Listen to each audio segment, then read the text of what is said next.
बीरबल की चतुराई। बादशाह अकबर घुड़सवारी के इतने शौकीन थे कि पसंद आने पर घोड़े का मुंह मांगा दाम देने को तैयार रहते थे। दूर दूर से घोड़े के विक्रेता मजबूत व आकर्षक घोड़े लेकर दरबार में आया करते थे। अकबर अपनी व्यक्तिगत इस्तेमाल के लिए चुने गए घोड़े की अच्छी कीमत दिया करते थे। जो बादशाह की रुचि के नहीं होते थे उन्हें सेवकों के लिए दिए जाते थे। बादशाह अकबर के दरबार में घोड़े के लिए विक्रेताओं का अच्छा व्यापार हुआ करता था। एक दिन घोड़े का एक नया विक्रेता दरबार में आया। अन्य व्यापारी भी उसे नहीं जानते थे। उसने 2 बेहद आकर्षक घोड़े बेचे और कहा कि वह ठीक ऐसे ही 100 घोड़े लाकर दे सकता है, बस उसे आधी कीमत दे दी जाए।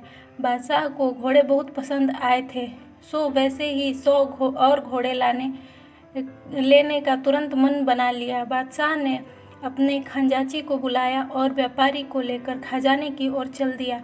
लेकिन किसी को यह उचित नहीं लगा कि बादशाह ने एक अनजान व्यापारी को इतनी बड़ी रकम देने के लिए हाँ कर दिया। लेकिन विरोध जताने की हिम्मत किसी के पास न थी।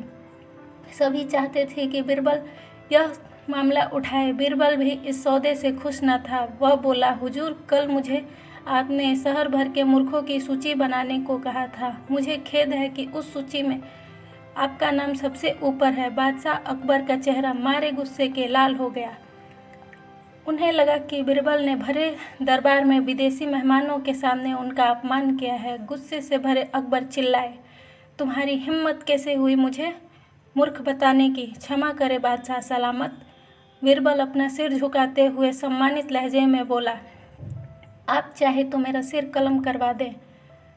यदि आपके कहने पर तैयार की गई मूर्खों की सूची में आपका नाम सबसे ऊपर रखना आपको गलत लगे। दरबार में ऐसा सन्नाटा छा गया कि सुई गिरे तो सुई की भी आवाज़ सुनाई दे जाए। अब बादशाह अकबर अपना सीधा हाथ उठाए तर्जनी उंगली को बीरबल की ओर ताने हुए दरबार में मौजूद सभी लोगों की सांसें थम सी गई। उन्हें लगा कि बादशाह सलामत बीरबल का सिर धड़ से अलग कर देंगे। इससे पहले किसी की इतनी हिम्मत ना हुई कि कोई कहे कि बादशाह सलामत मूर्ख है। वह अपना कारण जानना चाहते थे। बीरबल समझ गया कि बादशाह सलामत क्या चाहते हैं। वह बोला, आपने घोड़ों के ऐसे व्यापारी को बिना सोचे समझे इतनी मोटी रकम देने के लिए हाँ कर दी जिसका ना अता ना पता। वह आपको धोखा भी दे सकता है, इसलिए मूर्खों की सूची में आपका नाम सबसे ऊपर है। हो सकता है कि वह व्यापारी अब वापस ही ना आए, वह किसी दूसरे देश में जाकर बस जाए और आपको ढूंढने से भी ना मिले। किसी से ऐसा सौदा करने से पहले उसके बारे में जानकारी तो होनी चाहिए।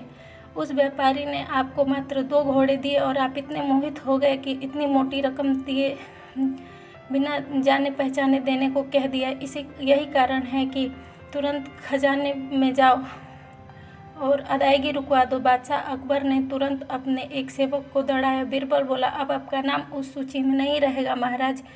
अकबर बादशाह कुछ समय बीरबल को घूरते रहे, लेकिन कुछ ही समय बाद वह अपना ध्यान दरबारियों पर केंद्रित करके हंस पड़े। सभी लोग को राहत की सांस ली और बादशाह सलामत को अपनी गलती का एहसास हो गया।